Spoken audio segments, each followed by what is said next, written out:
big game. 2 teams, 1 trophy, the Lombardi, that is. And, hey, there is no 7-game series. It's only 1 game. For the winner, to the victor goes the spoils. To the loser, it's going to be a long and stressful and challenging off-season. Hello, everybody. I'm Ed Robinson. It's the big game between the San Francisco 49ers and the Kansas City Chiefs. We had the NFC champion 49ers going up against the AFC champion Chiefs. We've got 2 quarterbacks that have been dynamic. We've got 2 coaches that have been outstanding. And we've got 2 teams that have earned their way to play in the big game. Throughout the course of this program, we'll give you the preview of these 2 teams. Also, we'll give you the outlook of the 2 head coaches. And also, we have some interviews and give you different perspectives from both San Francisco, Kansas City, including an interview with someone that's a Chiefs fan from across the pond in a different country. That's all coming up right here on the program. But first, let's start off with how the 2 teams got here. Let's start off with a recap of the NFC Championship game between the San Francisco 49ers and the Detroit Lions. So in the first quarter, Detroit got off to a hot start. Jamison Williams scored a touchdown, giving Detroit a 7-0 lead. Detroit continued with their lead, with David Montgomery scoring a rushing touchdown, giving the Lions a 14-0 lead at the end of the first quarter. We move along to action in the second quarter, where the San Francisco 49ers got on the board with a rushing touchdown from Christian McCaffrey. The extra point was good, cutting the Lions' lead 14-7. But the Lions continued to pour it on just before halftime.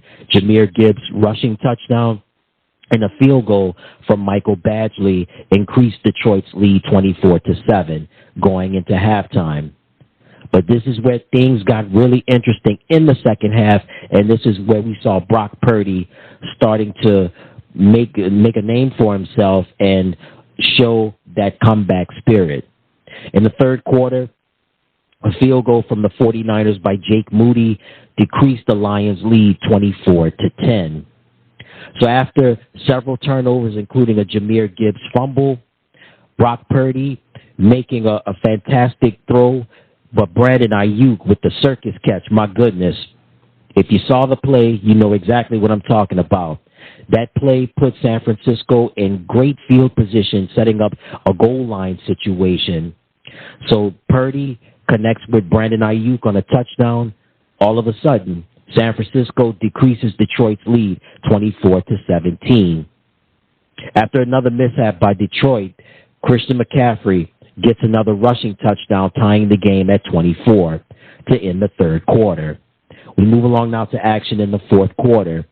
Jake Moody kicked another field goal, giving San Francisco their first lead of the game, 27-24. After a failed 4th down conversion by the Detroit Lions, San Francisco continued to add to their lead. Elijah Mitchell scored a rushing touchdown, giving the Niners a 34-24 lead. With 56 seconds left in the game, Jared Goff threw a touchdown pass to Jamison Williams, cutting San Francisco's lead down to 3, 34-31. But it would be too little, too late. San Francisco would go on to beat Detroit 34-31, giving the 49ers another NFC championship and another appearance in the big game. So with the 49ers winning the NFC championship, we got to talk about the AFC championship game between the Kansas City Chiefs and the Baltimore Ravens. First quarter, Kansas City got off to a hot start. PatrickMahomes threw a touchdown pass to, guess who? The tight end Travis Kelce. Chiefs get on the board 7-0. Before the end of the first quarter, Baltimore would tie the game at 7 with Lamar Jackson throwing a touchdown pass to Zay Flowers. At the end of the first quarter, the game would be tied at 7. We move on to action in the second quarter. Kansas City never looked back. Isaiah Pacheco scored a rushing touchdown, increasing Kansas City's lead 14-7. And then just before halftime, Harrison Butker made a field goal to increase the Chiefs' lead 17-7 going into halftime. Third quarter, not much happened. However, Kansas City's defense held strong, and they went at Lamar Jackson. He had nowhere to go. The Ravens' offense, very stagnant for much of the game. They abandoned the running game.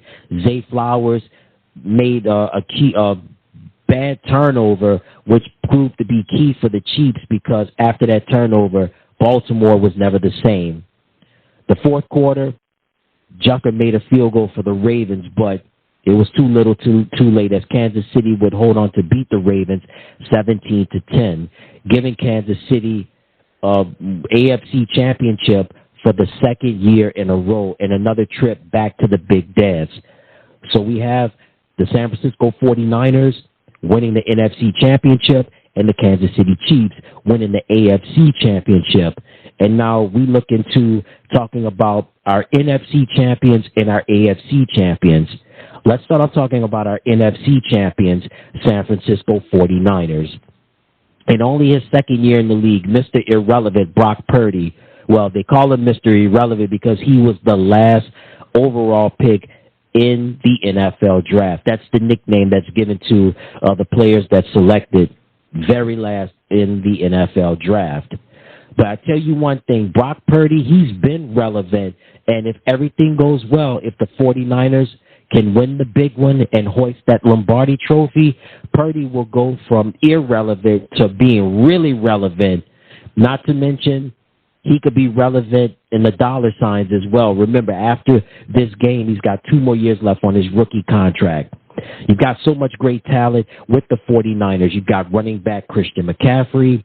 You've got George Kittle. You've got Brandon Ayuk. You've also got Jawan Jennings. I mean, what's not to love about Deebo Samuel? What's not to love about George Kittle? What's not to love about Trent Williams? What about Nick Bosa, Eric Armstead, Javon Hargrave? Also, you got Fred Warner and Dre Greenlaw, 2 quality linebackers. I mean, the 49ers, listen, this has been a year. It's been a great year for the San Francisco 49ers. They started out red hot. They kind of got into a funk when they lost to the Cleveland Browns in a close game, and then on Christmas night, losing to the Baltimore Ravens.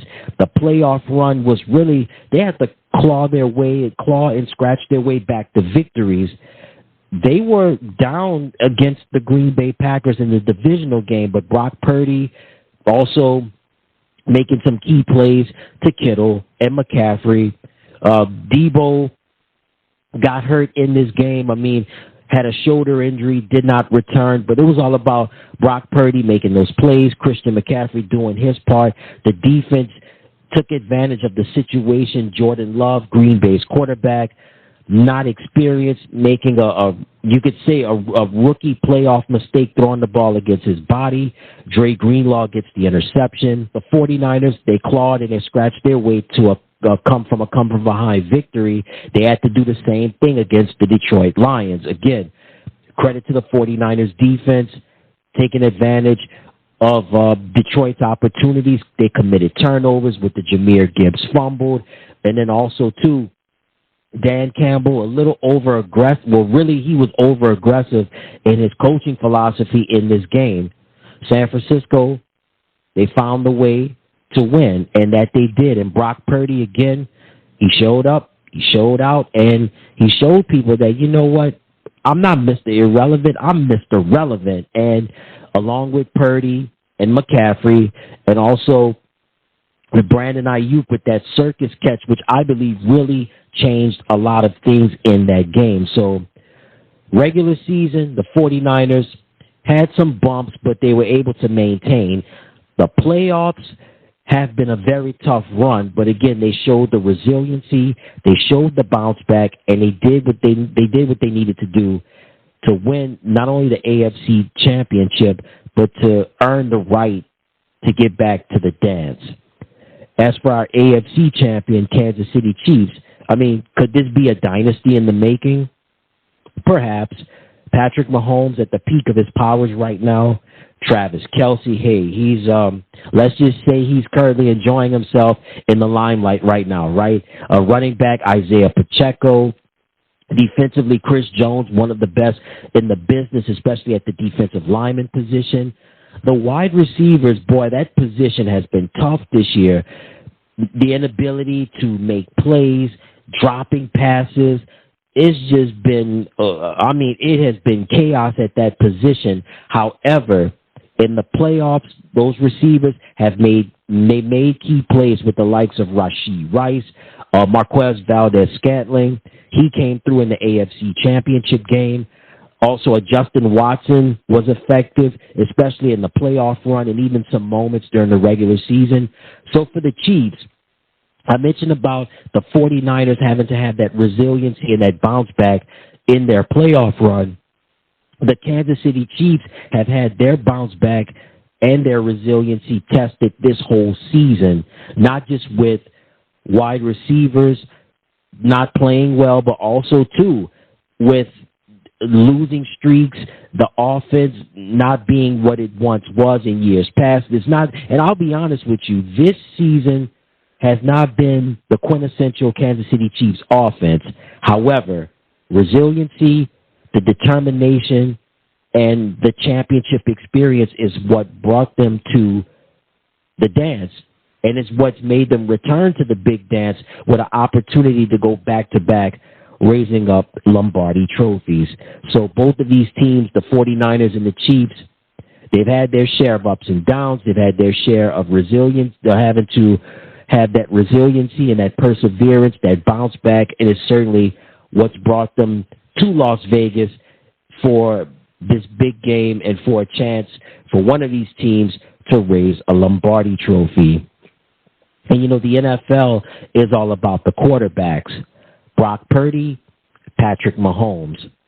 Brock Purdy, as I stated earlier, he was given the nickname Mr. Irrelevant because Mr. Irrelevant is the nickname given to the player that is drafted last, is the last overall pick in the NFL draft.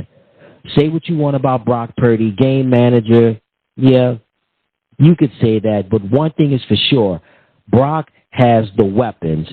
And we saw it his rookie year, but unfortunately he suffered an injury in last year's NFCChampionship game against the Philadelphia Eagles.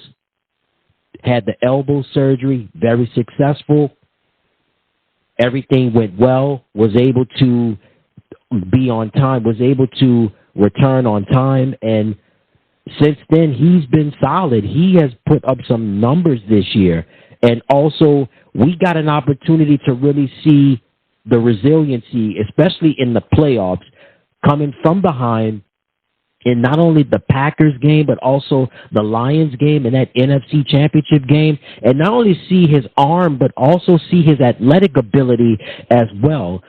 We didn't see Brock do a lot. I mean, we saw Brock do some running during the regular season, but in the playoffs, especially in the Detroit game, not only did we really see his athletic ability come to full form, but also we saw toughness as well. Now, here's a guy that didn't play much when he was in college at Iowa State University. He had some action his junior year. Senior year, that's when he really got playing time. And again, people could say he's got weapons, and rightfully so. Football is the ultimate team sport. Christian McCaffrey, Deebo Samuel, George Kittle, the list goes on and on. Bottom line is this: Brock Purdy has done an amazing job. I think he's done an amazing job dealing what he had to deal with coming into an organization, being drafted last year, all sorts of chaos from the aftermath of the quarterback situation, Trey Lance being traded to the rival Dallas Cowboys, Jimmy Garoppolo, free agent, headed to the Las Vegas Raiders. So this was Purdy's team, but a lot of 49ers fans weren't sold on Purdy until they started winning. And as the saying goes, winning is a cure-all for everything. And you know about the 49ers. You know about their quarterback history, right? Montana, Young, Garcia, and then Alex Smith. Give much respect to Alex Smith, especially during the Jim Harbaugh era and then later with Colin Kaepernick. But Purdy, if all goes well in the big one, man, listen, I think they need to talk contract extension. They really got to talk contract extension, and rightfully so. no matter what happens, Purdy is definitely deserving of it. And that, hey, Mr. Irrelevant, it should be Mr. Relevant because, man, he's been good. And I think people aren't sold on him, but I'm sold on him. And listen, Brock Purdy, he's really enjoying the moment, and certainly he's got an opportunity to create many moments in the big one. So we talk about somebody that's looking to create a moment to somebody that has created magical moments in such a short amount of time. Patrick Mahomes, at the peak of his powers right now. Patrick, the Harry Houdini of the NFL, or you could call him the David Copperfield of the NFL, or you could call him maybe, I don't know, the David Blaine or the Chris Angel of the NFL, because he is always creating magic. Unorthodox, athletic, strong arm, Patrick Mahomes. He's got it all and then some, and he's done so much in such a short amount of time. And listen, what he did with him and Tyreek Hill were teammates was magical. Tyreek is now in Miami, but man, what him and Travis Kelce have done together, it is simply amazing. It is simply amazing. And one of the best tandems, quarterback, tight end combinations that we've seen in the NFL in history. They're going to go down in history when it's all said and done. They're going to break a lot of records. I mean, Mahomes has already broken his share of records. Kelce has broken his share of records. I'm sure there's more to come, knock on wood, depending on how long he plays. But Patrick Mahomes is just so dynamic. And since he became the starting quarterback, the full-time starting quarterback, his second year in the league, it has just been onward and upward. It has just been onward and upward. He's been able to raise 2 Lombardi trophies. He's been a league MVP, multiple Pro Bowler, Offensive Player of the Year, All-Pro. He has done so much, and I don't think he's even hit his prime yet. That's how skilled and talented he is, and the best is definitely yet to come. And I'll tell you one thing, since he's become the starting quarterback for the Kansas City Chiefs, the AFC has not just taken notice, but the whole NFL has taken notice. And he's a once-in-a-lifetime talent. He's a generational talent. The NFL is a quarterback league, and Patrick Mahomes he's leading the way. He's led the way for quite some time, and he's going to continue to lead the way for, another decade or so, however long he wants to play, depending on his health. But bottom line, hey, this game could be decided by the quarterbacks, but we've got 2 great quarterbacks in this big one. That's Brock Purdy and Patrick Mahomes. So we've taken care of our quarterbacks. We got to talk about the coaches in this game.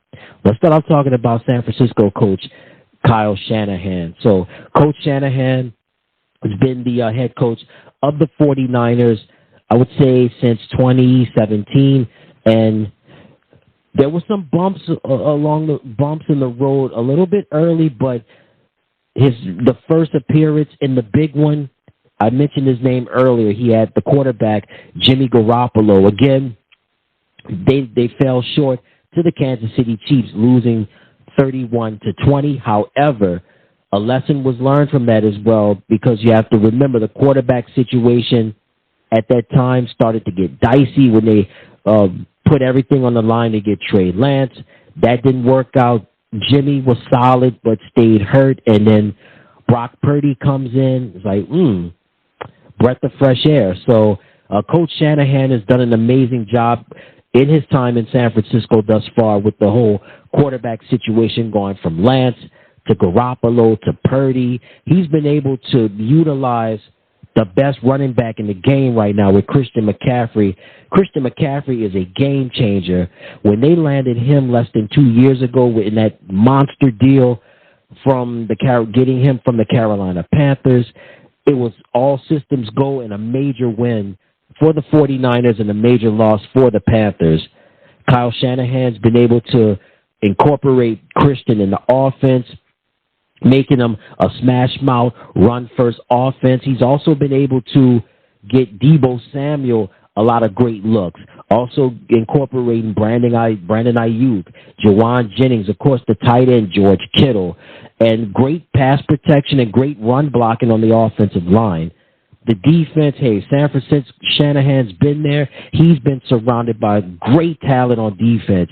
Nick Bosa, Eric Armstead, Fred Warner, Dre Greenlaw, Charvarius Ward, Diamador Lenore, just to name a few. So Shanahan, he's the son of a coach, the son of former 49ers offensive coordinator Mike Shanahan, and, of course, he would go on to win 2 Lombardi trophies with the Denver Broncos. So he knows about the grit and grind of the NFL, and he's not new to this. He knows what it takes to build a winner, and 49ers fans, they're with him. They've stuck with him, and they're going to stick with him, and Shanahan deserved the contract extension, which he got not so long ago. So Kyle Shanahan, back in the big dance in Las Vegas, looking for an opportunity to raise the Lombardi Trophy for the first time in his career.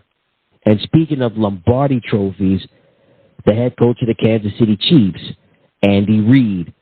Man, listen, AndyReid has been in this for so long, being an offensive coordinator, and then after that, becoming the head coach of the Philadelphia Eagles. So many NFCChampionship appearances, and the one appearance in the big one falling short to Tom Brady, Bill Belichick, and the New England Patriots. After so many great seasons with Philadelphia, he needed a change and heads to Kansas City, becoming their head coach. Him and Alex Smith were solid. They had some good seasons together. Early on, it was Alex, Travis Kelce, and then Tyreek Hill was in the mix during that period of time. And then a gentleman that was drafted out of Texas Tech named PatrickMahomes. That changed everything. So you had Coach Reid, Mahomes, Tyreek Hill, Travis Kelce. They all wound up winning their first Lombardi trophy together. Great run that those four had together. Tyreek, the team, is traded, goes to Miami, but they still have the three-headed monster with Reid, Mahomes, and Kelce. They win another Lombardi trophy together, and you still see the greatness, the coaching greatness of AndyReid. And then also, too, with those 2 Lombardi trophies, big ups to the offensive coordinator, Eric Bieniemy, in all of this as well. So Coach Reid, just the best gets better. What can you say about him? He's going to be, when it's all said and done, he's going to be on the Mount Rushmore of head coaches, right there with Bill Belichick and all the greats that have been doing it and are still doing it in the National Football League. And these coaches, they've had resilient seasons. They've had to persevere and find a way to make it happen, and that's what they did. Kyle Shanahan and AndyReid. When you think of schools on the West Coast, specifically in California, there's the Trojans representing USC. There's also the Bruins that represent UCLA.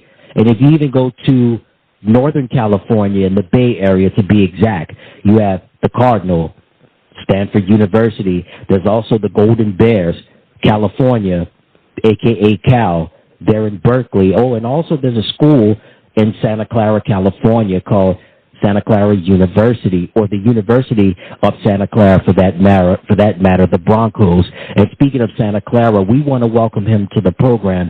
He is the voice for the Santa Clara University Broncos for their campus radio station, KSCU Radio in Santa Clara, 103.3 FM, and he's also the sports editor for the campus newspaper, the Santa Clara. And he's also a columnist for Cal Athletics, where it's dedicated to athletics for the California Golden Bears. Let's welcome him to the program, ThomasDunn. Hey, Thomas. Hello, my man.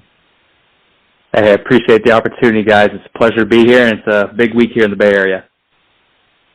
Indeed, it is a big week in the Bay Area, and certainly so much going on, not just with the team playing in the big game, but just so much happening in the sports world in the Bay Area. Before we get more into the 49ers, we'll get to them in just a little bit, but I want to start off just talking about the Bay Area specifically. As I mentioned, you are a student at Santa Clara University, and it's unique not only being a student in the Bay Area, but just living there.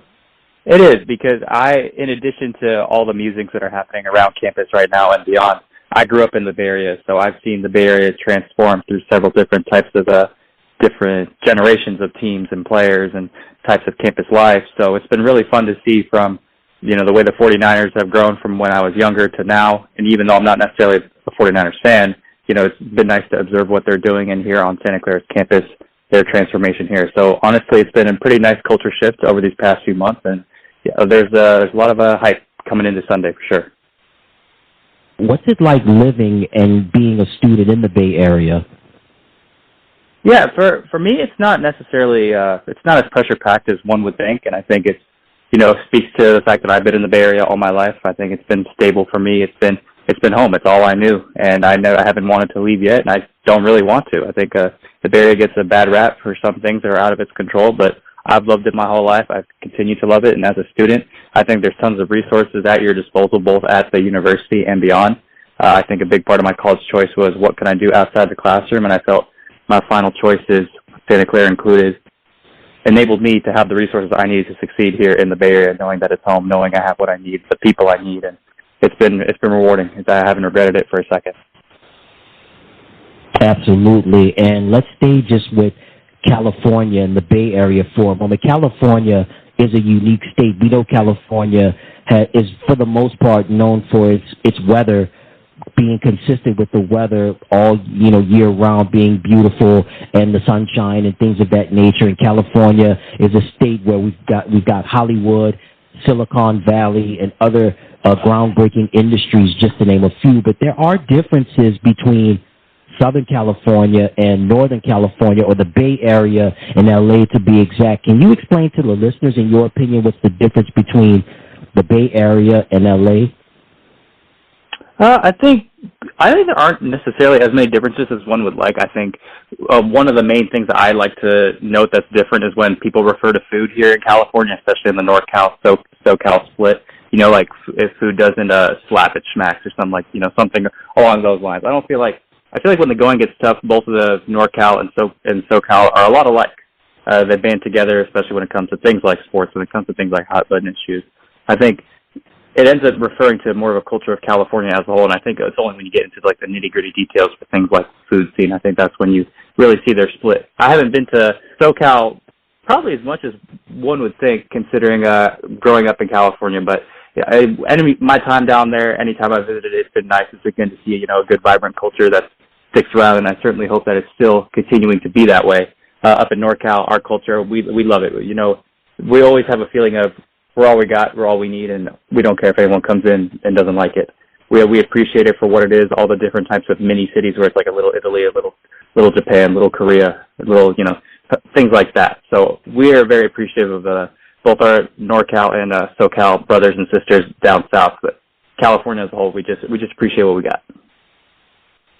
The food scene in San Francisco and the Bay Area. I wanted to ask you, what's the food scene like in the area? It's amazing. It's transcendent, and for those who have not been able to visit Northern California, the Bay Area as a whole, highly recommend. When you think of the definition of hole-in-the-wall, a lot of hole-in-the-wall places in San Francisco are plenty. And it's not to say, if you're a tourist and you want to come out here, there aren't your places in a Chinatown or Japantown, things like that. But when I look at myself in the way, I like to gravitate towards my palate, much like SoCal, taquerias are here aplenty. All those different types of burritos, the California burrito, the Mission burrito, things like that. Those are amazing. Quesadillas, you get them all out here, both in NorCal and SoCal. But especially up here in San Francisco, Oakland, Berkeley, the Peninsula, places like that. I love the Mexican food scene here. That's one of the big reasons I just love the culture.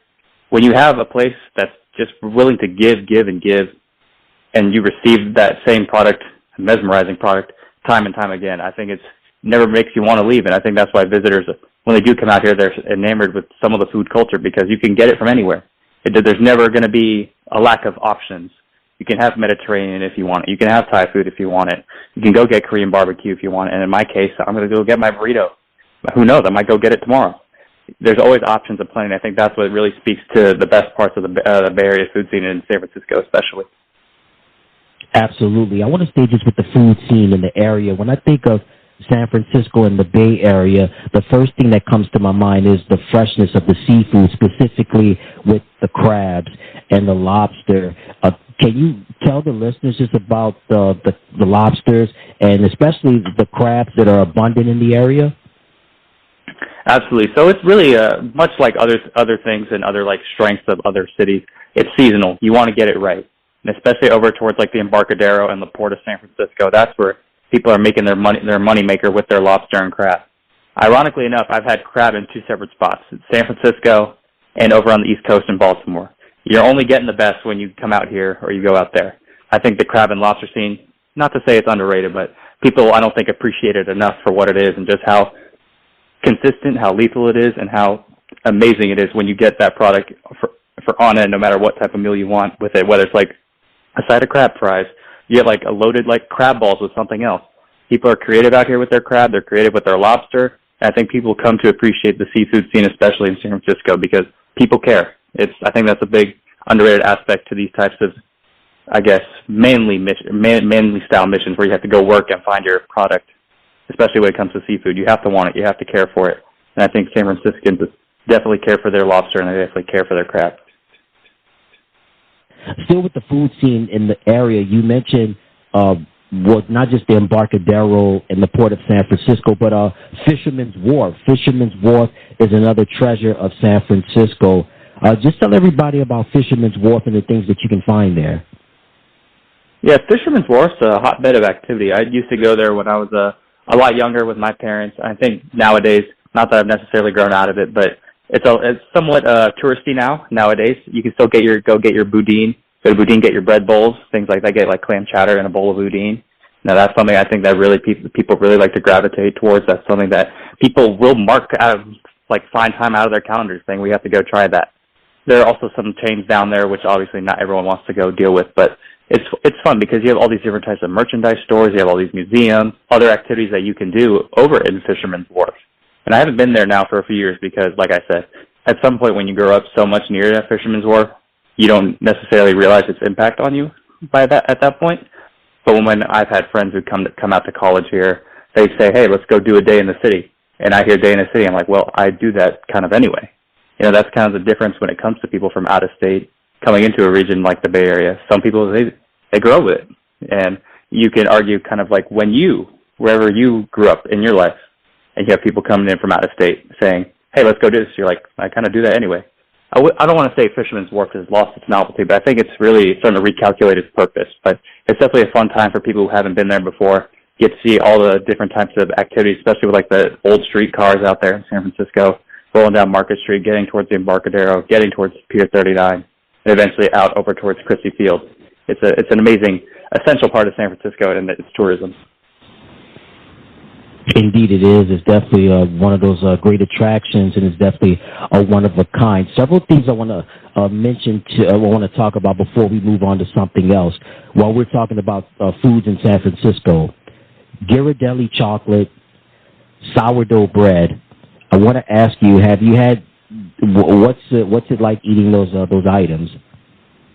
I love it. I personally love Ghirardelli chocolate, especially their mixes of these for things like brownies, because you see it in your local stores. So like my local Safeway will have Ghirardelli, and I know they're never going to be really in any qualms of not having it because Ghirardelli has a big part up in San Francisco. All the sourdough bread, like I have sourdough in my freezer. That's my bread of choice right now.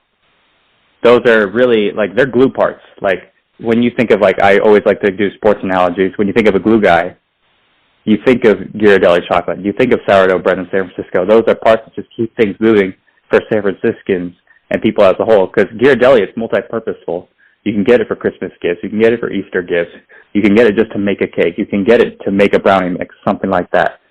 For bread, you can always repurpose it like how boudin does with boudin bowls. I think the versatility of Ghirardelli and the versatility of sourdough bread as a whole, I think that's what really draws people in. And it really draws me in because as much as I said, you know, I grew up near Fisherman's Wharf and I don't like to look at it in the same way other people do. I definitely appreciate what comes out of Ghirardelli's factory, and I definitely appreciate what comes, especially when it comes to fresh sourdough bread.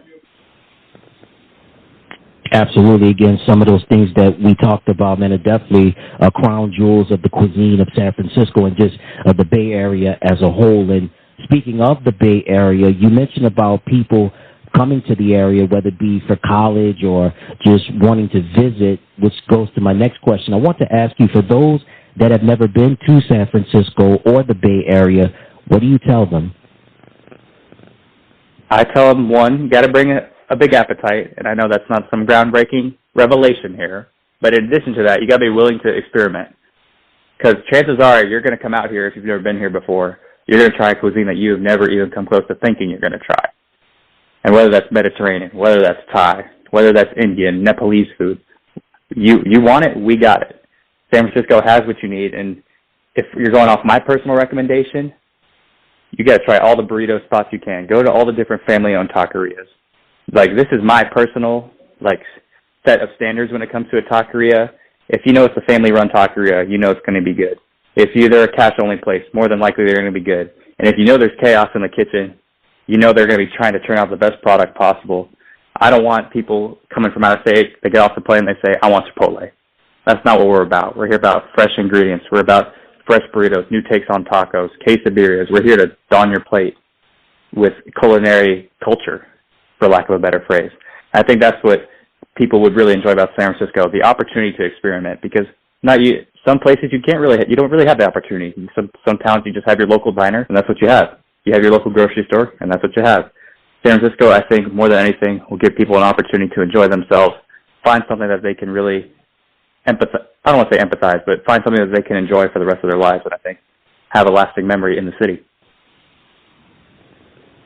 Rightfully so, and you definitely point out some of the great cultural dynamics of the area. I want to stay just with the area for a moment. Two bridges that are iconic in the area, that's the Golden Gate Bridge and the San Francisco-Oakland Bay Bridge. Can you explain to the listeners just what's it like driving across that bridge and just how significant it is to the area? Yeah, I think when you think of those two bridges, it's history. No matter how you slice it, it's a crucial part of Bay Area history. And even obviously precedes my time, but when I think of the history of the bridges beyond when they were built, I think of their roles in the 1989 Loma Prieta earthquakes. The World Series was happening in San Francisco between San Francisco and Oakland.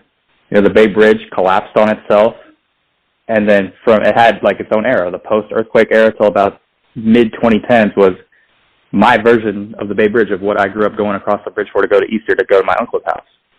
And then they started modernizing it. And the whole back half going towards from Oakland to Treasure Island. So if anyone has driven the part from Oakland to Treasure Island, it's the new era of the Bay Bridge. So slowly but surely they're trying to modernize these bridges, have it look nice, and it really does look nice the way its architecture has been driven out and executed. It's been really phenomenal. When you look at the Golden Gate Bridge, it's novelty. When I go up to Sonoma or Napa to go visit people or go to the NASCAR race up at Sonoma Raceway, for example, the Golden Gate Bridge, it's the same as ever. They reinforce it. They're adding resources to make sure that people know what type of bridge that they're on, how far it's come from its initial musings and initial architecture when people were questioning the structure of it, when they were questioning, is this really going to work? Or are you really going to bridge the gap between Marin County and San Francisco? And they have. And I think San Francisco has done a good job of reinforcing that notion. I think they have a good job of explaining the history. And I think they've also done a good job of realizing, and I don't mean for this to take a different type of term, but what comes with a lot of these iconic bridges is sometimes a place of refuge for people who are struggling. I think San Francisco has done a good job to make people realize that these bridges are not the place for that, and you can get help. And I think the city as a whole has done a good job in maintaining its resources to spread that type of message.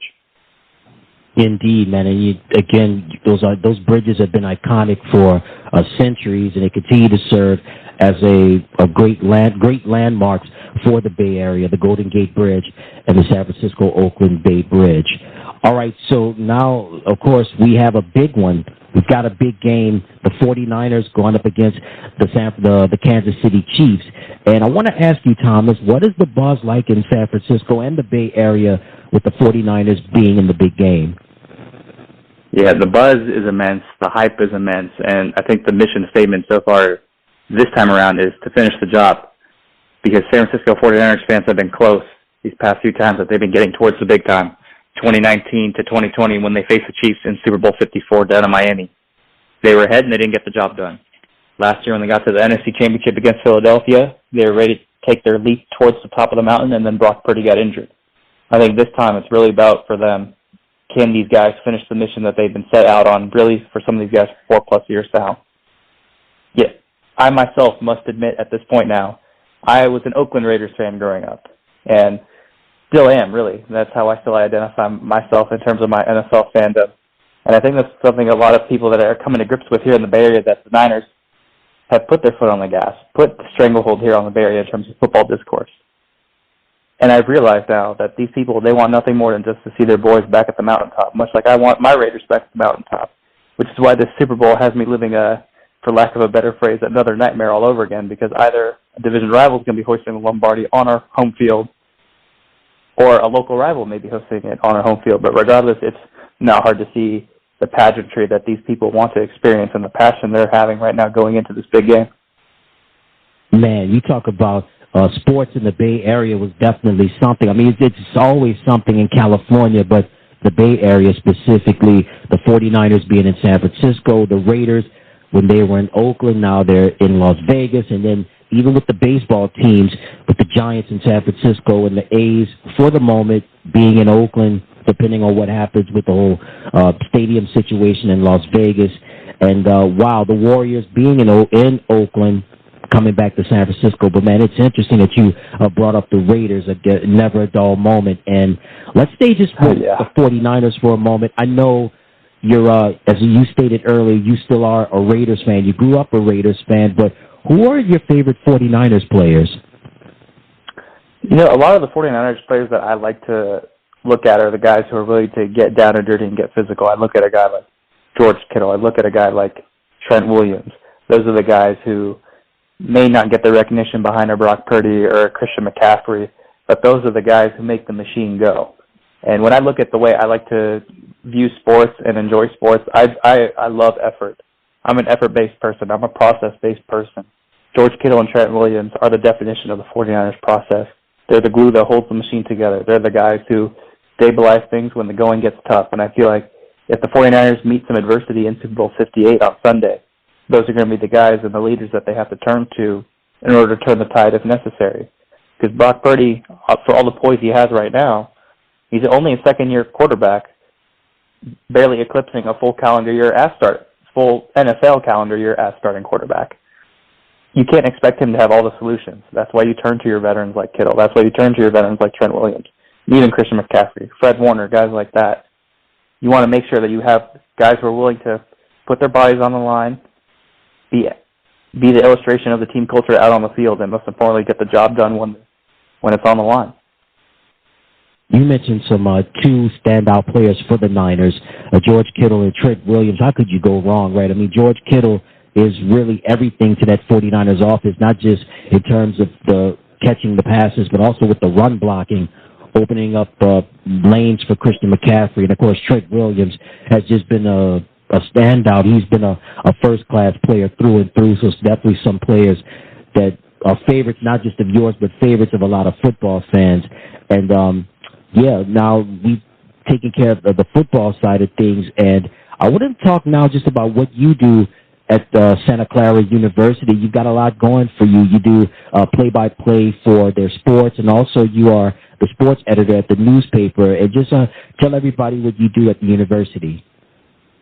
Absolutely. So, like you mentioned, I am the sports editor of our newspaper titled the Santa Clara here on campus. So I cover all things athletics here on campus and beyond, and I think that it requires some traveling. So, for example, we were in December, the Santa Clara men's basketball team was playing at the Phoenix Suns Arena for a one-off game. And when you hear the experience of, hey, you can go cover your team at an NBA arena, you can't hesitate on things like that.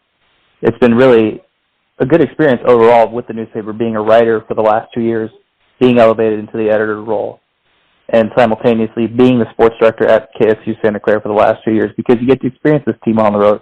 You get to see the highs. You get to see the lows. You get to construct a narrative that people want to read about, so they can be better informed, so they can be more excited about the school maybe that they went to. So these alumni can have a feeling, hey, I want to come back for a game at the Levy Center. And you look at the progress of guys like Jalen Williams and Brandon Pajimski to the NBA, with the teams like the Golden State Warriors and the Oklahoma City Thunder. My job is to make people excited about Santa Clara athletics again, and I feel like we're doing a great job on both ends of trying to do that, illustrate the narrative, and most importantly, try and bring some trophies back to the Mission campus. Absolutely, and certainly Santa Clara, of course. I mentioned at the beginning that the West Coast, specifically California, with those universities, you can't forget about Santa Clara in the Bay Area.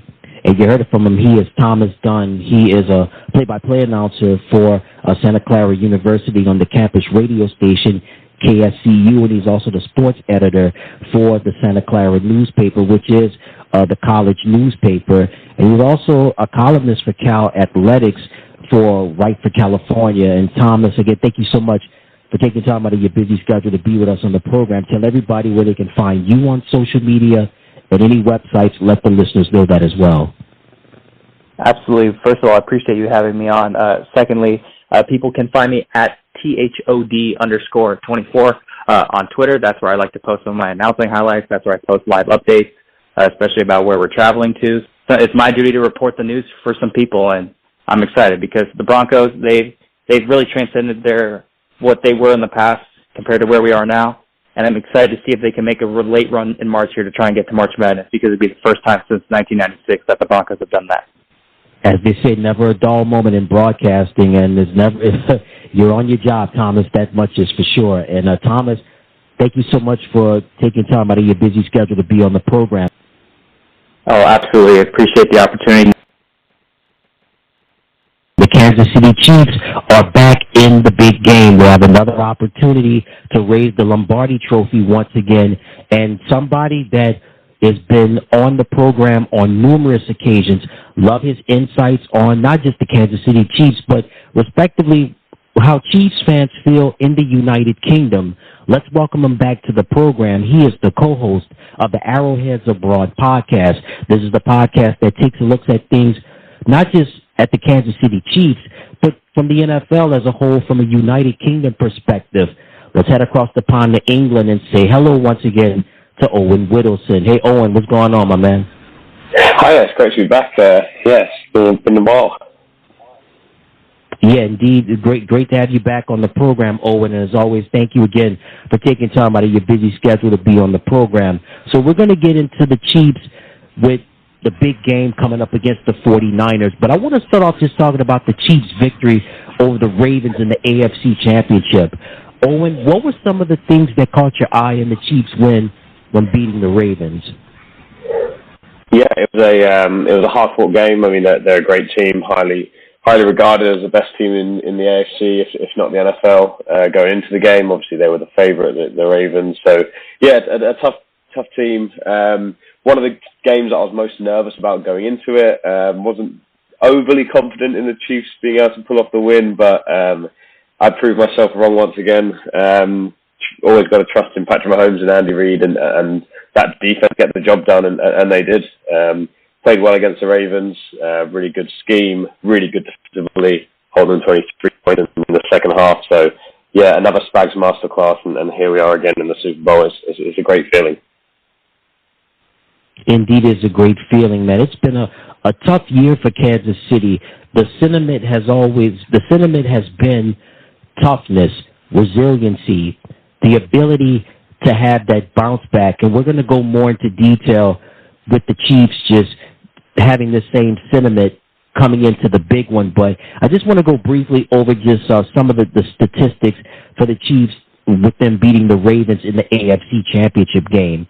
I just want to start off with the running game for a moment. Oh, man, he has been such a big asset to the Kansas City Chiefs in that offense. Isaiah had 24 carries for 68 yards and a rushing touchdown.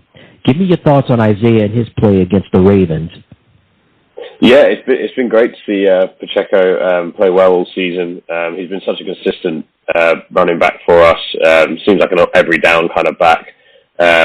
Really plays well, runs hard, runs physical, and that's just what you want to give the offense a nice balance, especially with the struggles that the receiver is having this season. It's great to have him in the backfield. I hope he goes off for more yards in the Super Bowl as well against a strong Niners defense. But yeah, no, I think he's had a great season, and he played well against the Ravens as well. As did the rest of the running back room with Clyde as well. So yeah, looking forward to what these guys can do in the Super Bowl.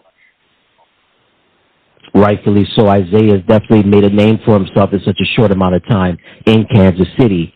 Somebody that we've talked about for a while, Owen, and you've always sung the praises of this wide receiver, Rashee Rice.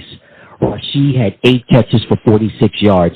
Give me your thoughts on Rashee's play in the AFC Championship game. Yeah, brilliant. Really came into his own as the season wore on. Obviously, it was a bit slow to start, but really started like turning into a true number one receiver for us and one of PatrickMahomes' most reliable options this season. So, yeah, it's been great to see his development over the course of the year. And it's obvious now why she's picked him. He's electric. He's a great player, really good with the ball in his hands and really good picking up those yak yards. So, yeah, just a great player. Had a great game against the Ravens as well. A much-needed piece, again, with some inconsistencies in that receiver room. He's really turned into a solid option for Mahomes this postseason. Really happy for him, and he's climbing that rookie season yardage all time, which is good. He might have a chance to break Jamar Chase's record in the Super Bowl. I think he needs something like 180 yards in the Super Bowl to have the most yards by a rookie receiver in the postseason. So yeah, hopefully he can get that done. And I don't see why he can't. He's been a great receiver for us, especially in the back end of the year. You're absolutely right about Rashee, Owen. He's definitely been a viable asset again to that Chiefs offense. And again, in the absence of a big play receiver, and of course with the drop and sees they've had at that position, Rashee Rice was one of the few bright spots on the Kansas City offense. We'll get back to the offense in just a moment. There's a couple of names that I would like to mention on the defensive side. George Karlaftis, Justin Reed, Tershawn Wharton, and Charles Omenihu all recorded sacks on the defensive side against the Ravens. Give me your thoughts on those gentlemen making plays against the Ravens. Yeah, I mean it's turned into one of the best units in the NFL defensively. The Chiefs are absolutely flying on defense. It seems to be getting even better as the season went on, and put up a great performance against one of the better offenses in the league with the Ravens. All those guys you mentioned, Dogs. It's a shame about Omenihu going down with the ACL tear in that game, so we'll miss him for the Super Bowl, which is obviously going to be a big hit because he's been second best pass rusher for this team after Chris Jones. So yeah, he's definitely going to be a loss. But the other guys, I hope they keep flying about in the Super Bowl against the Niners like they did against the Ravens and even before that, because it's a nice balanced defense with loads of different guys who can step up and play their role. And when that happens, the whole unit as well. So yeah, there's obviously a couple of stars in that defense, Chris Jones, Reed, Darius Sneed. But as a unit, all the guys play really well, and you can't go much further than Spags and the job he's done to help bring these guys to where they need to be and get them making plays all over the field. So yeah, it's a great unit and it's a well-coached unit, so you can't go wrong. Absolutely, and you mentioned the architect of the defense this year for Kansas City, Steve Spagnuolo, has done a good job with these guys and the talent that they have on that roster. Somebody else that made a big play on the defensive side, he recorded an interception, Deon Bush. Give me your thoughts on Deon's play against the Ravens. Yeah, obviously coming in off the bench, he's not a starter safety. I think he came in because it escapes me who, but our safety went down on a play, and he came in for like 2 or 3 snaps. On one of those snaps, he managed to come down with the ball and get a vital red zone turnover. So what a moment to step up in one of the biggest games of his career yet. So a great moment for him and help build this team on to the Super Bowl. So yeah, really happy that all guys across the roster, across the depth chart on this defense are making plays. It's not just relying on one star player or a handful of star players. It's across the board. Everyone in that defense is playing well. And it showed against the Ravens with him stepping up and making a vital interception. So yeah, it's a team effort that helped hold the Ravens to 3 points and get that win. So yeah, credit to all the defense and these guys that step up and make their moments when they can, and he did. Absolutely. Kudos to Deon and the defense on doing their part. Speaking of doing their part, man, what can you say about head coach AndyReid, right, Owen? Since he's arrived in KC, he's just been consistent. When Alex Smith was the quarterback, there were some playoff appearances and did a good job. Alex gets hurt. the Patrick Mahomes era begins. And Mahomes, in his second year in the league, becomes the full-time starter, and it's just been one heck of a ride with Reid and Mahomes. And what we've seen Andy Reid do before as the head coach of the Philadelphia Eagles, those years of consistent playoff appearances, NFC championships, and to take that same consistency and bring it over to Kansas City, it's just been phenomenal. Give me your thoughts on head coach Andy Reid winning the AFC Championship and marching on once again to the big game. Yeah, you can't have enough love for Big Red, and what he's done in Kansas City. It's been sensational to watch the turnaround of this franchise since he became a head coach. And even beforehand, I think his career as a head coach was kind of underrated in the Alex Smith days and in the Eagles days, because he still took that team to a Super Bowl. And the Eagles unfortunately lose to Tom Brady's Patriots, but plenty of people have lost to Tom Brady's Patriots in the Super Bowl, so you can't hold that against him too much. But yeah, he's had a great career even before the Patrick Mahomes era. He's such a fantastic head coach, brilliant offensive mind, one of the best the NFL's ever seen. He brings out all his best stuff in the biggest games, and that's helped him propel him to where he is now, a multiple Super Bowl winner, and with 5 Super Bowls appearances under his belt now. It's a really impressive CV that he's put himself together, or resume, as the Americans say, that he's put himself together, and long may it continue with this great team that he's got now. So, yeah, I'm really happy for him. He's a great mind, a great offensive mind. So I want to see him have more success, and I want to see him have more success in Kansas City wearing that red. So, yeah, let's go. Yeah, hopefully the best continues to get better for Andy Reid. Just been a model of consistency for so long, of being an offensive coordinator for the Green Bay Packers and then transitioning to the Philadelphia Eagles, great seasons, and now having great seasons with the Kansas City Chiefs. And definitely we're watching history in the making. And there's a playoff of a song and Bad Blood. And let's just say Andy Reid hasn't had a lot of bad blood with a popular tight end. His name is Travis Kelce, and he's been awesome since he's arrived in KC. Again, went through the Alex Smith era. That was nice, but when him and Patrick Mahomes got together, man, there hasn't been any bad blood between him and Patrick. Travis in the AFCChampionship game, 11 catches, 116 yards, and a touchdown. Give me your thoughts on Travis's play in the AFCChampionship game. Yeah, I'm liking the little nod to Taylor Swift there, the Taylor Swift reference. It's great. Yeah, he's had such a great season, Travis Kelce. Had some doubts, as the regular season was wearing on, and people were saying that he was kind of, not himself and wasn't playing as well, and whatever you might put that down to, his age or any external factors. But I mean, in these playoffs, he's shown up, and he's shown up in a big way. Like 11 straight catches with no drops in the AFC Championship game for nearly 100 yards, or just over 100 yards. And he just proved that he's still that guy, and he's going to keep on making plays for this team. It's so great seeing him go out there and work, and watching the partnership that Mahomes and Kelce have as the all-time playoff touchdown duo now. So it's great just watching those guys get to work, and it's honestly it's a pleasure watching them play football, because it's so much fun, and they know each other so well that this chemistry that they've got is brilliant. And Andy Reid just fits into that and plays on that so well as well. So it's a great trio to have.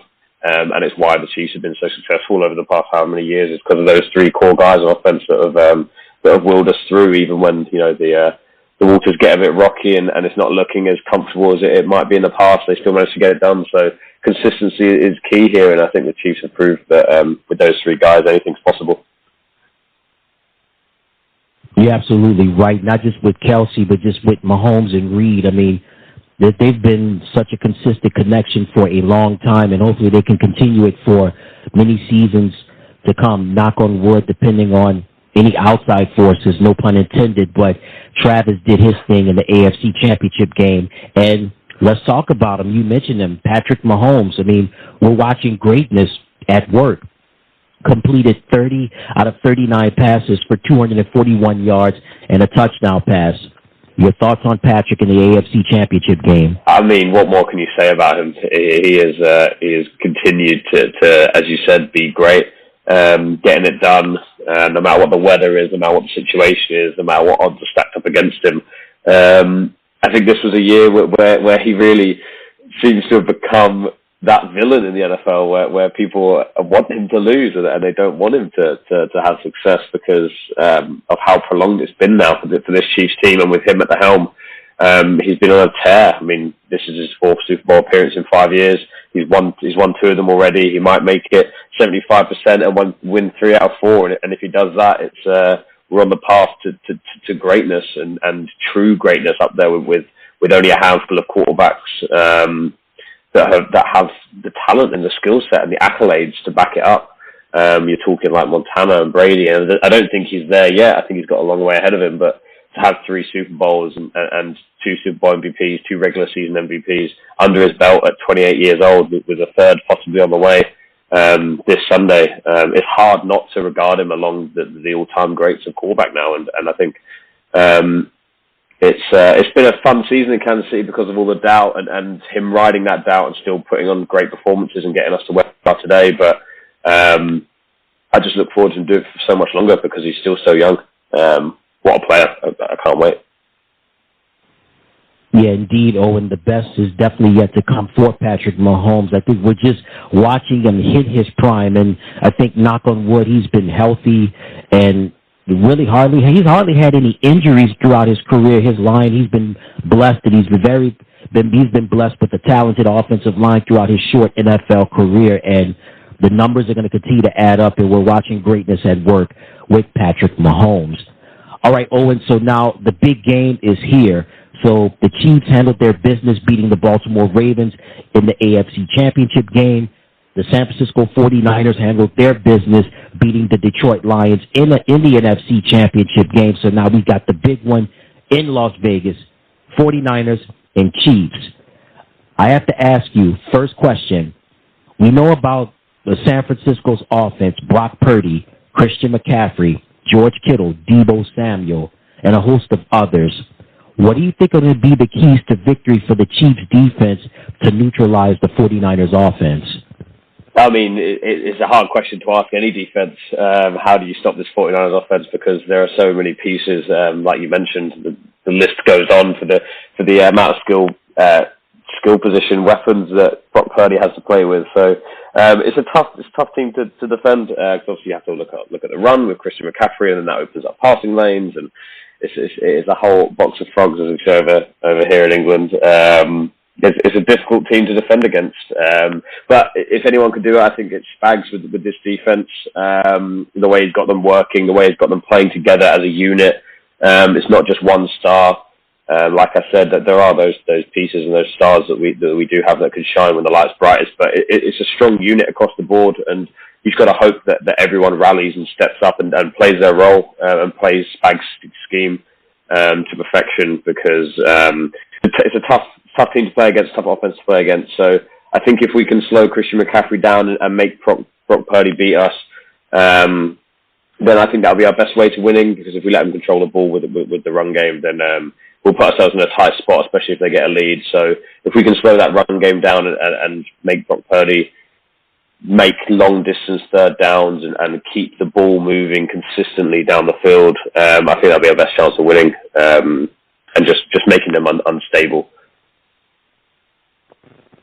You mentioned the key element in the San Francisco offense, and that's Christian McCaffrey. Man, he is so good. I think if he's not, I know he's one of the best, and some people say he is the best running back in the NFL currently. Christian is so dynamic since he's been with the 49ers in such a short amount of time.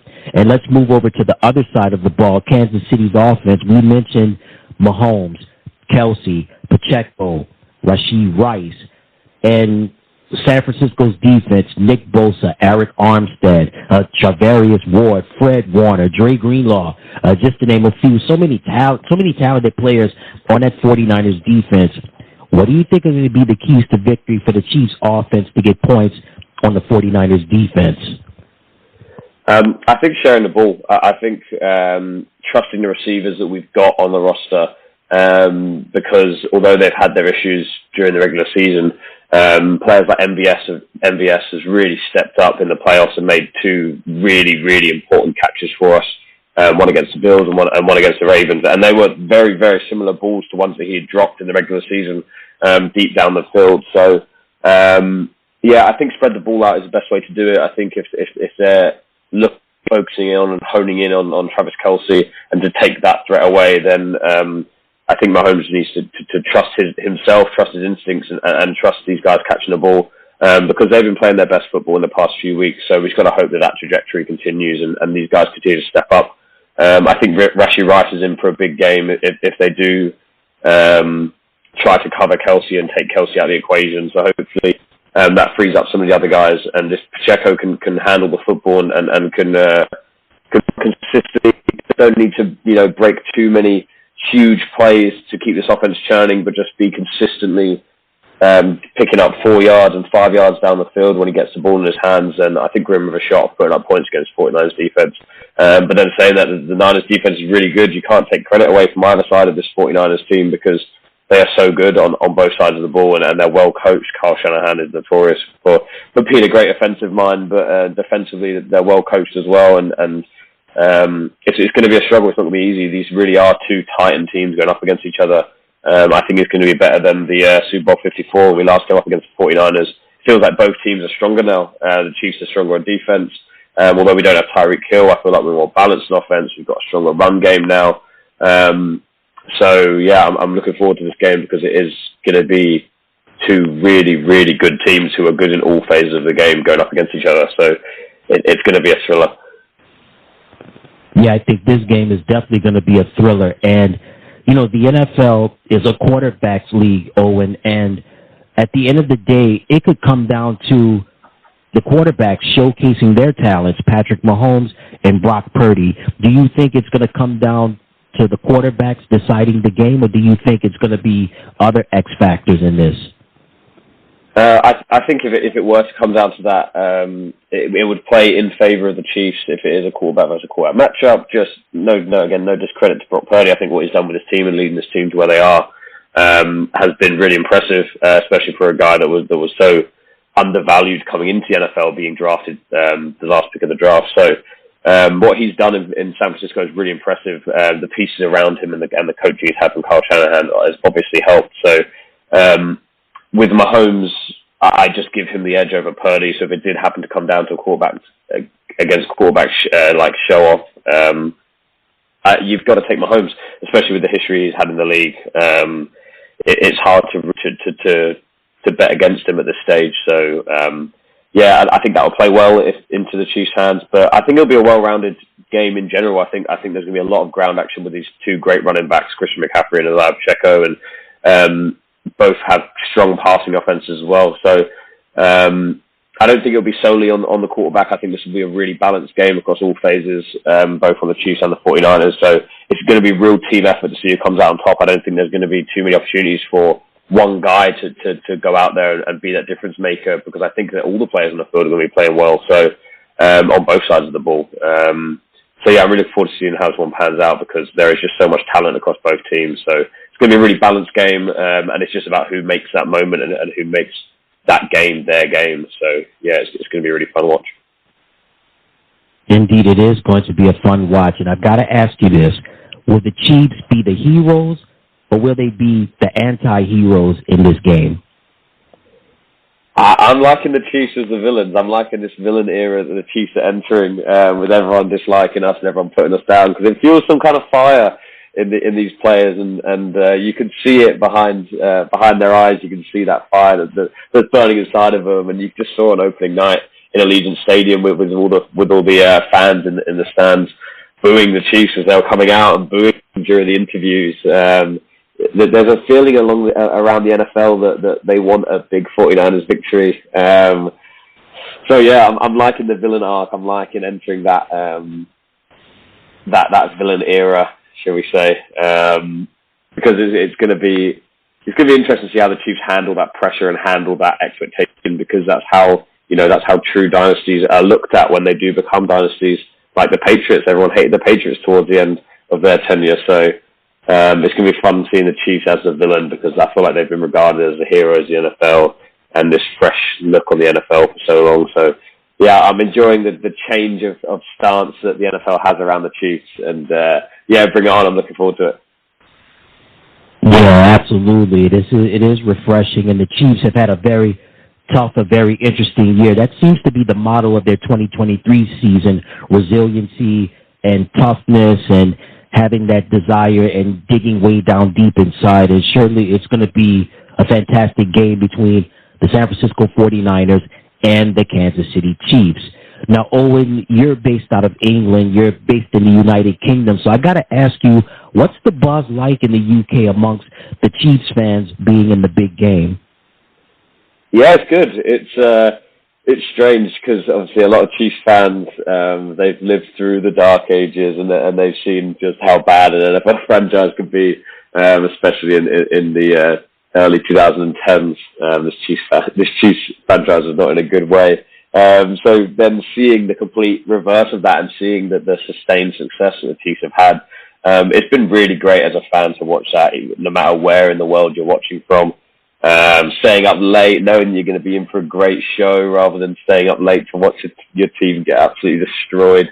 It's a good change of pace, and it's a great mood lifter for Chiefs fans across the world, especially here in Europe and in the United Kingdom. We're enjoying the ride, and we're hoping it continues for much longer because, like I said, it's easy to get dragged back down to earth in the NFL. I feel like reality does kick in eventually. So whilst the times are good, you just got to enjoy it and ride that wave.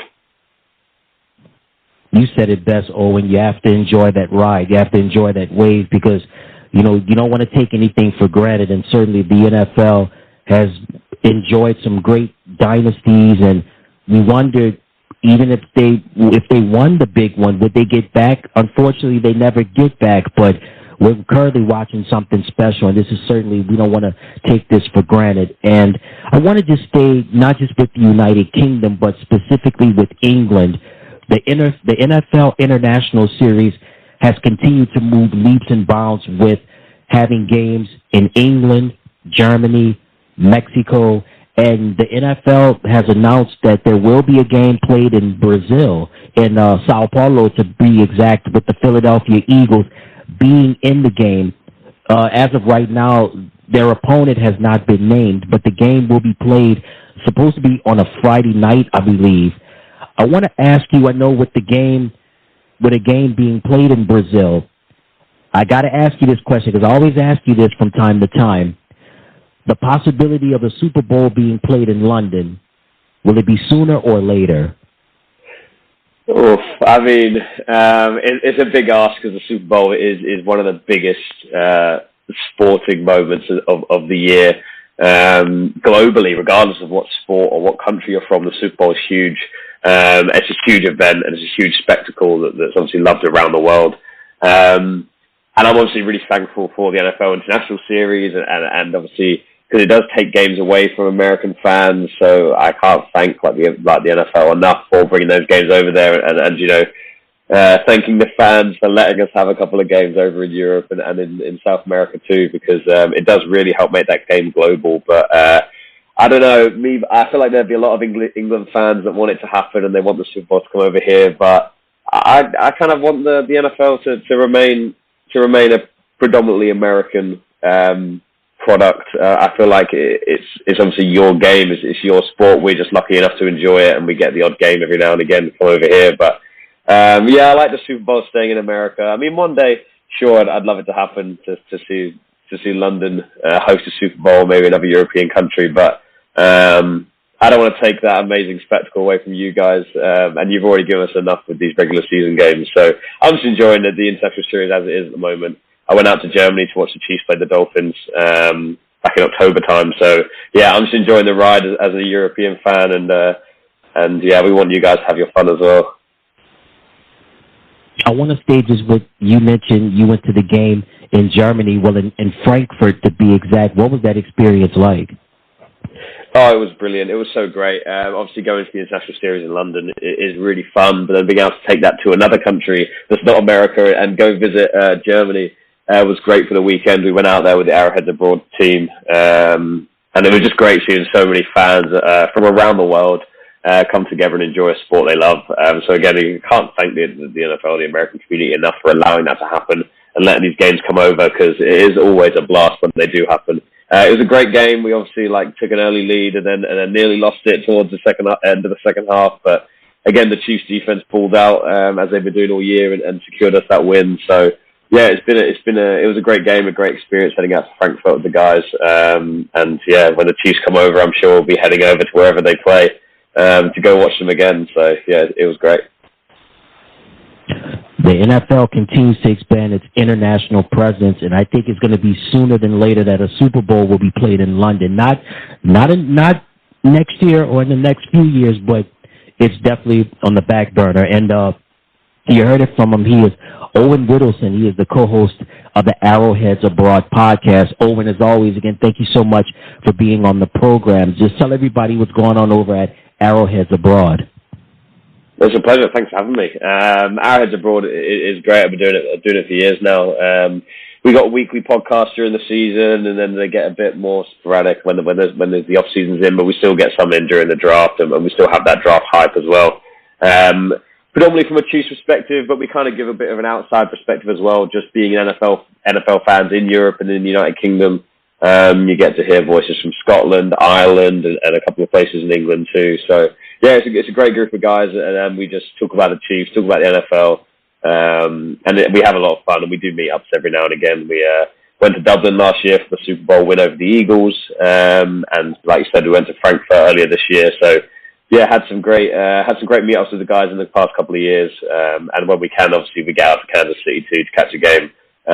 That's a bit more rare, but yeah, it's always great doing those meetups, and the podcasts keep us going, and we hope that you guys enjoy them as much as we do making them. So yeah, it's great. Indeed, it is great, and we definitely enjoy them. So one more, Owen, let everybody know where they can find you on social media, as well as Arrowheads Abroad. Any of those social media platforms, any websites, let the listeners know that as well. Yeah, absolutely. So Arrowheads Abroad are on Facebook, Twitter, Instagram, all your usual social media places. We've actually not reached out on TikTok yet, but we should look at doing that, because I think we could have some fun over on TikTok too, but that's not set up yet. We're at KCChiefs_UK on Twitter, and we're Arrowheads Abroad on Facebook. And then you can find me at Widdowson Owen on Twitter.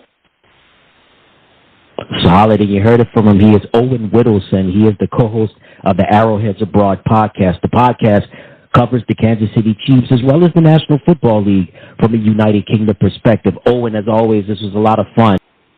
Yeah, thanks for having me. It's been great fun as always. When you think of Kansas City, you think of not just its sports, like the Royals and the Chiefs and Sporting KC, but you also think of music like the blues and the jazz, and also, yeah, the food, barbecue, that is. And Kansas City is one of those amazing cities that has great food. And speaking of food, we want to welcome to the program a gentleman that is the owner of the KansasCityBBQBistro. Let's welcome him to the program, KlaytonWells. Hello, Clayton. Welcome to the program. Hello. Hey, how you doing? I'm doing well, sir. Thank you so much for taking time out of your busy schedule to be with us on the program. So before we talk about Kansas City and specifically the Kansas City Chiefs, I want to start off just talking about Kansas City for a moment. When people think of the Midwest, they think of cities such as Chicago and Detroit and things of that nature. But there's some people that have never been to Kansas City. So I got to ask you, can you tell the listeners what's it like living in Kansas City? Kansas City is, when you really think about Kansas City, you have to tell the two cities, really, because you got Kansas City, Kansas, Kansas City, Missouri. And Kansas City, Kansas is because I'm from Kansas City, Kansas, we're kind of like the little brother to Kansas City, Missouri. Kansas City, Missouri is a little bit more, I say, city, where Kansas City, Kansas is a little more rural, where you got a lot more land, a lot more, you'll see animals, you'll see farms and stuff over here. You get off the beaten trail, you can wind up in people's backyard where you might hear roosters and cows and everything else. So it's just a little different, but I mean, we have tons of stuff to do. And I mean, there's place to go. If you know somebody, you know someplace, you're looking for something, you can find it, from the ethnic foods to just the great shopping out here where we got the Legends at now, over to the Plaza in Kansas City, Missouri. It's just a lot to do and a lot to be here in Kansas City. Wow, that's awesome that you said that. And also what's awesome is that a lot of people don't know that there are two Kansas cities, as you stated, Kansas City, Kansas, and Kansas City, Missouri. And this is going to get to my next question. I want to ask you, for those that have never been to Kansas City, whether it be Missouri or Kansas, what do you tell them? Your first inclination is you see all the pictures from what you see on TV, and a lot of that is Kansas City, Missouri, where you see where the Royals are playing, where the Chiefs are playing, where you see the downtown skyline, where you see the Plaza and all the stuff that people normally see. And that's true. It's the city. The Plaza is the kind of, I don't want to say artsy-fartsy, but, it's the upscale part of Kansas City, Missouri. You got the Waldo area, which turns into a lot more of the arts and arts district. So there's a lot over there to do. And then you get to Kansas City, Kansas, which is more, I'm not going to say it's more family-oriented over here, but you get more of that in Kansas City, Kansas. All right, solid. And again, thank you so much for describing the two, because a lot of people, when they hear Kansas City, they assume Kansas City, Missouri, but a lot don't know about Kansas City, Kansas. And I just want to stay with both KCK and KC-Mo. What's the body of water that separates those two, and what is the travel time, or what's the distance between both Kansas City, Kansas, and Kansas City, Missouri? 1 minute. I mean, it's nothing. You got the Missouri River that runs between the two, and it's just a bridge. It's the Lewis and Clark Viaduct, or whatever you want, or not. There's plenty of ways to get to Kansas City, Missouri. There's plenty of ways to get back to Kansas City, Kansas, without crossing. So you can. Either way, you can get back and forth in 5-10 minutes. I know kids who ride the little scooters that you can pay for from Kansas City, Kansas to Kansas City, Missouri and back. So it's not that big of an issue. All right, awesome. And I want to talk now just about the buzz in the area. Since we've been in the era of Patrick Mahomes, AndyReid, Travis Kelce, I mean, Kansas City, we know that they had the Royals and their other sporting franchises, but it's a football town, and it's all about the Kansas City Chiefs, and we're just seeing consistency since we're in the era, as I stated earlier, of Mahomes, Reid, and Kelce. So what's the buzz in the area been like with the Chiefs returning to the Super Bowl? Right now, it's kind of like everybody's just really we're on edge, because we can't imagine that we're going back again for the third time, the second time in a row.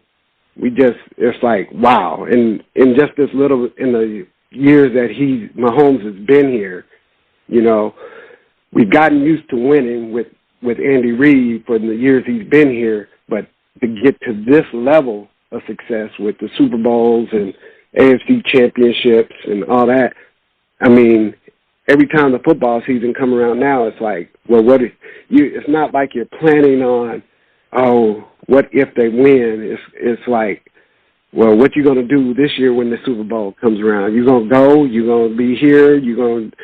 It's like you're planning for a Super Bowl here. And I think that's the whole city, except for the couple of haters that you see around. So that's the buzz right now. It's like not when you're going to go to the Super Bowl, it's when you go, what are you planning on doing when they go? Well, as they say, you have to enjoy it while it's here, man. You definitely don't want to take it for granted. It sounds like you and a lot of Chiefs fans have not taken granted just the greatness of what we've seen so far with Patrick Mahomes and, of course, AndyReid, Travis Kelce, and the rest of the Chiefs team. And I've mentioned some of the players like Mahomes and Kelce, and I know Kansas City has had its share of some great players in that great organization for many decades. I want to know, who are some of your favorite Chiefs players? It could be present or it could be Chiefs players from the past. Who are some of your favorite Chiefs players that you've enjoyed watching? I mean, I'm a little old, but I'll go back. Derek Thomas, definitely. Neil Smith, Dan Salamua. You got Tony Gonzalez, Kevin Ross. It's just a lot. There's so many players. And there was Priest Holmes. I think we kind of forget about him from time to time. Priest Holmes, and then the X Factor himself, Dante Hall, Kimball Anders. There's just so many good guys who came through here that were players that were just doing the thing back in the 90s and the late 80s. So. Oh, wow, man. Well, you named some. Those are some great players, man. And people forget about Priest Holmes. You're absolutely right. Priest, definitely one of those underrated players right there. Definitely a talented running back in his own right. And who could forget about the human joystick, Dante Hall? He was certainly great in his own right. Tony Gonzalez, second to none. And speaking of those players that you named and those players that we mentioned, Arrowhead Stadium, right? They say it's the loudest stadium in the National Football League. If you've had it, Ed, have you had any experiences with Arrowhead? And if so, what's it like experiencing a game at Arrowhead? Man, you go in there and you walk up the stairs and you walk out and all you see is red. And, you just see red. Even on the games when you are sitting there and you got a Raiders fan next to you. I mean, sure enough, I've had some experience with some bad Raiders fans, and I've had some with some good Raiders fans. But just having that experience, and all of that. But even before the game with the tailgating, me and some of my friends, we go out and tailgate sometimes, and we just have a blast. And then it's just food on top of food on top of food on top of drink, and then you go inside. And then it's just a party all day long. So it's just an amazing event. It's an amazing event. It looks like it's an amazing event. Kansas City looks like one of those fantastic NFL cities, not just from a tailgating perspective, but just how the fans, just that fan base is so loyal and very diehard, especially with Arrowhead being a one-of-a-kind experience in a one-of-a-kind stadium. And you mentioned that with the tailgating, you said food on top of food and drink on top of drink. Kansas City, the food, right? And certainly one of the specialties of the area is barbecue. In your opinion, Clayton, what makes barbecue unique in Kansas City? If you think about Kansas City is kind of like the melting pot. I mean, you have people from the East Coast coming through. You could have people from the down south coming up. And we hear all of them. When it comes to barbecue, you have your chicken, you have your pork, you have your beef, you got your fish. All of that's right here in Kansas City. So we learned how to cook all of that. And then we put our little spin on it with the molasses and sweetness of our barbecue sauce down to the type of wood we use. It made it Kansas City. Now some of those we took hints from other areas, but we've made it our own. I want to stay just with Kansas City barbecue for a moment and just its uniqueness of it. One of the things that makes barbecue so unique is the wood that you use. And I want to ask you, as far as Kansas City barbecue is concerned, what type of wood do you guys use for your barbecue? Is it pecan? Is it apple? Or is it a combination of both? What type of wood do you guys use? Well, we we use a lot of hickory at the restaurant we have.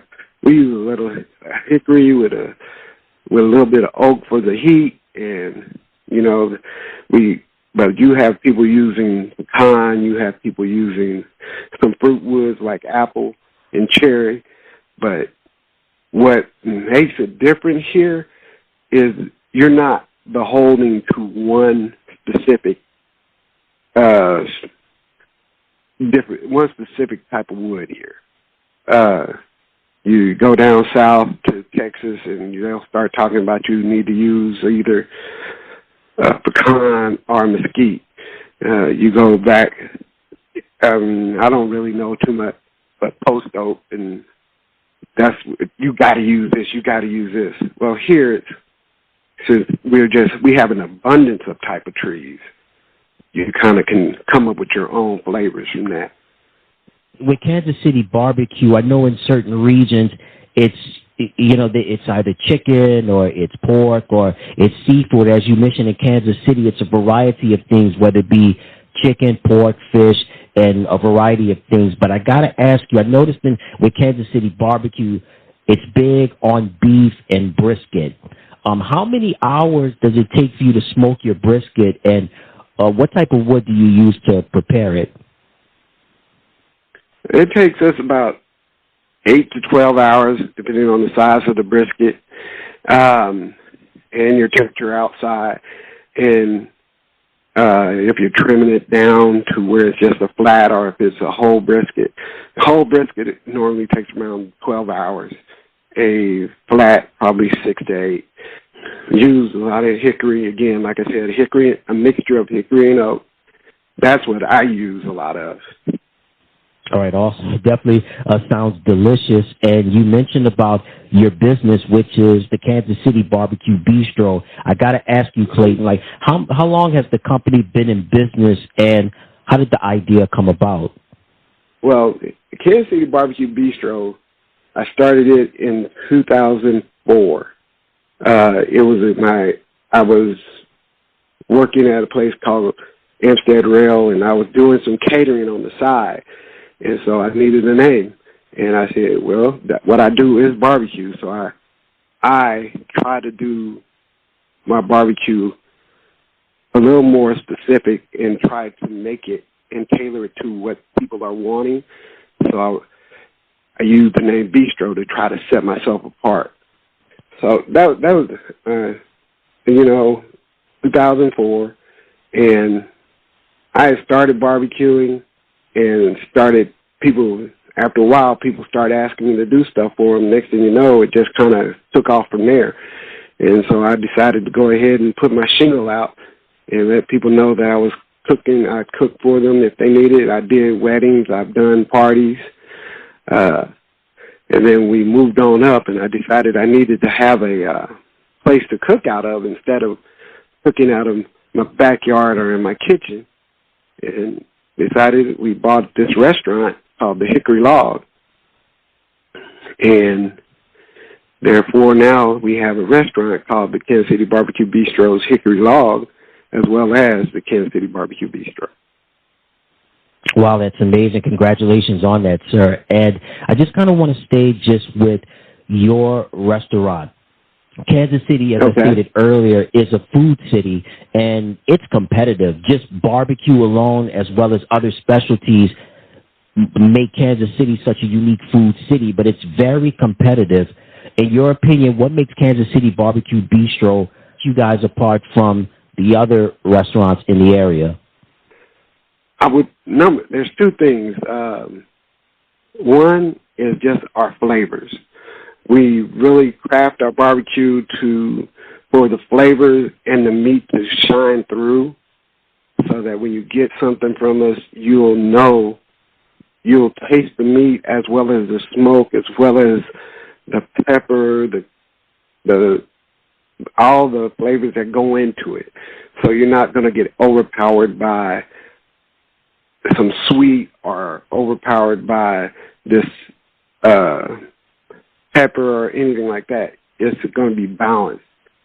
And number two, which kind of plays into all that, the crafting of a barbecue, my aunt said it once before. You cook with love. You got to cook with some love. You got to love it a little bit in order for the food to shine through. You got to love it, because anything you love, you're going to let that shine before you shine. So that's the... Man, that's awesome. That was some words of wisdom right there from your auntie, man. She definitely gave you some words of wisdom, and you're absolutely right. They say food is love, and you have to cook with love, and certainly she gave you some words of wisdom right there. And what items are served at Kansas City Barbecue Bistro? Okay, we just serve, along with our beef and brisket, we also serve burnt ends, which is a Kansas City staple. And as I say all these things, none of our barbecue is served with barbecue sauce. All our sauce is on the side. So we like the flavor of the meat to shine through before you start saucing it up. But we all, like I said, we want that meat to shine through. We go from that. We do our bistro rib, which is a cut down rib tips. We also do chicken. We do a half chicken, quarter chicken. And then we do our chicken wings, something that not a lot of barbecue places do. We do smoked chicken wings. We do 4 flavors. We do a jerk, barbecue seasoned wing. We do a lemon pepper wing. And we have a new one that we're rolling out, which is a garlic parmesan wing. We also do pulled pork. We do a nice sausage that we cut we slice it. We don't chop it up. We slice our sausage. So that's pretty much what we sell. We do, but on our Friday we do a smoked catfish that people are kind of crazy about when they realize we have it in. So, man, I'm hungry. I am hungry, man. It is delicious, especially all of it sounds great, especially the smoked catfish. One thing that's unique to Kansas City cuisine, Clayton, is burnt ends. Can you explain to the listeners what burnt ends are? Okay, burnt ends is, they've kind of evolved over time. There used to be just the ends that were left over after the end of the day from the guys cutting up the brisket. They were the more charred pieces of the meat that people would throw in sauce and to kind of soften them up, and people would eat them. Well, now they've turned into where how we kind of do it. When we cut our brisket up, we'll take the point of the brisket. We'll take that off, cook them, and then we'll chop those up. Then we'll wind up cooking them again to let them cook down even further, because the point has a lot of fat in it. So we want to cook that all out and cook that down to where it's just this. Once you bite into them, it's just this little, not hard crunch, but just enough crunch, but it falls apart and melts in your mouth as you eat it. Little cubes of brisket and smoky goodness. Man, I'm telling the listeners out there, if you not had an experience with burnt ends, you got to try it, man. They are delicious, and what Clayton is explaining, man, it is one of a kind, and he's right about that. And something else that you mentioned, sir, rib tips. Can you explain to the listeners what rib tips are? I have tried explaining this to people, and people kind of don't get it. So we cut our ribs down. We call them bistro style, or some people in other parts of the country, they call it St. Louis style. So we'll cut them down to where they look more uniform and even. Well, then what happens is you're cutting off the piece where the gristle runs through at the top of the rib. So you wind up cutting that off. We cut those down and chop them up, and then we season those up, and then we cook those. And they come off, they are meatier, they have a lot more meat in them, and then that gristle it doesn't melt away, but it just adds flavor to to that piece of rib tip. The upper part of the rib that you normally would have that if you were eating a whole spare rib. Okay, awesome. And I want to ask you just about, you mentioned that at the bistro, the barbecue sauce is not put on top of the chicken, it's served on the side. Is it something that's done, is that a Kansas City thing, or is it something that you guys do at the bistro? I do it. I do it at the bistro because I don't want you to think I'm hiding anything. I want you to taste the flavor. I want you to taste the flavor in the food before you say, I need some barbecue sauce.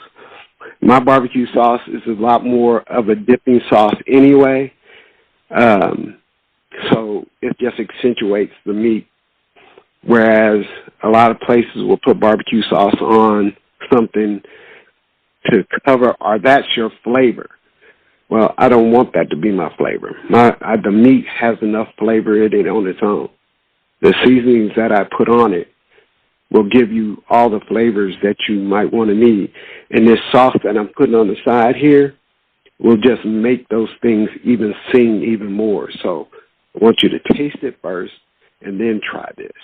Or you know what you're getting, so you dip whenever you want to get another flavor, not all at one time. I'm getting all this extra without knowing what I'm eating. It's always important, man. You are definitely a true chef because it's, like I said, it's not about the sauces. Like you said, you don't want to hide anything. And if you know your seasonings are on point, you let that shine through, and the sauce is just an extra element to that. And I know a true chef never answers this question, but I got to ask you, how was your sauce prepared at the bistro?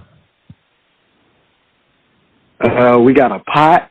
We put all our stuff in there, cook it down for about an hour and a half, cook it, and then we let it sit overnight, and then we let it serve. The true chef. You gotta love it right there. You never reveal your secrets. I love it. And you heard it from him. He is ClaytonWells. He's the owner of the Kansas City BBQ Sir, thank you so much for taking time out of your busy schedule to be with us on the program. Tell everybody where they can find you on social media and any websites or anything that you want to promote about your business. Let the listeners know that as well. Okay. You can find us on Facebook and Instagram at Hickory Log KCK, or you can find us on the website at www.KCBBQBistro.com. You can find our website. It'll take you to the bistro side as well as the Hickory Log side. You can find us, like I said, you can find us on Instagram, TikTok, and Facebook, and find us at Hickory Log KCK or Kansas City Barbecue Bistro. That's awesome, and you heard it from him. He's ClaytonWells. He's the owner of the Kansas City Barbecue Bistro, giving us the 411, not just about Kansas City, Missouri, but also Kansas City, Kansas. Also, Kansas City Barbecue, so unique. Oh, yeah, and that team called the Kansas City Chiefs. Clayton, this was a lot of fun, my man. Thank you so much. Thank you, and thank you for having me, and we appreciate it a lot. All right, now let's talk now about legacies. Legacies are important not just in sports, but in any area of life. The San Francisco 49ers and the Kansas City Chiefs, these two organizations have built up resumes and legacies for decades, and they continue to do so in the present time. The San Francisco 49ers, the legacy is going to be important not just to that organization, but most importantly to KyleShanahan and the quarterback, BrockPurdy. What legacy could BrockPurdy leave behind if he wins the Lombardi Trophy?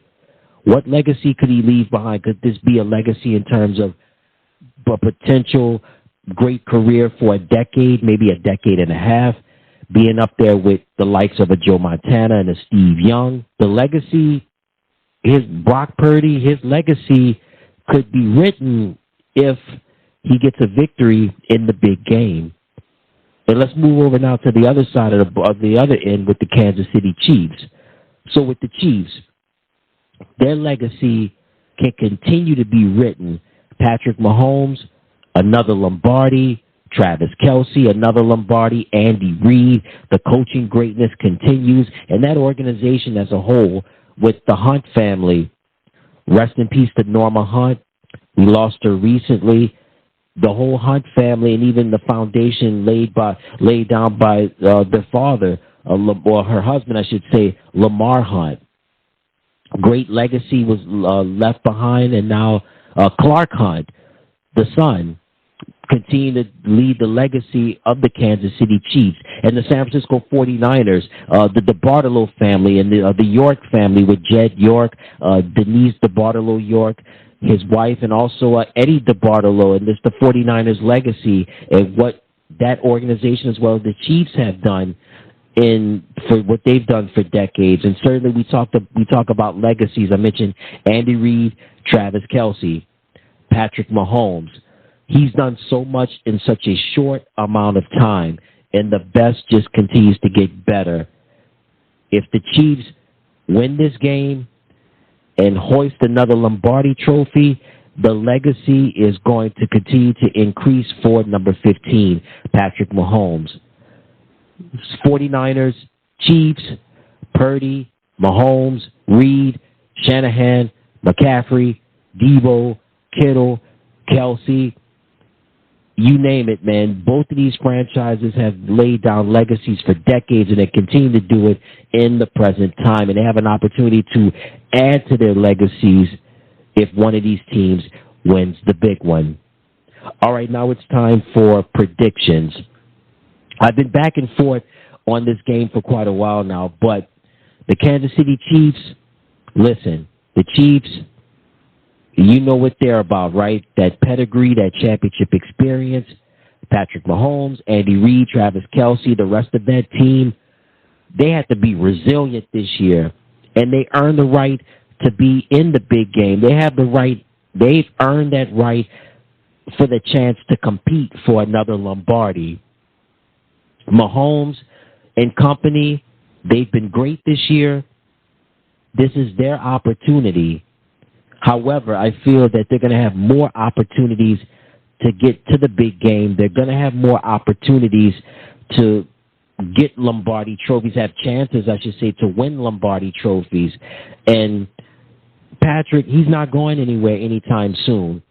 Everything's going to be fine in Kansas City. But I think this game is going to be about the San Francisco 49ers. I think BrockPurdy's legacy is going to be cemented with this game. And I think this is going to be the start of something special, not just for Brock, but for the San Francisco 49ers and that organization. So with that being said, this year's NFL champions will be the San Francisco 49ers beating the Kansas City Chiefs. 49ers 33, Chiefs 30.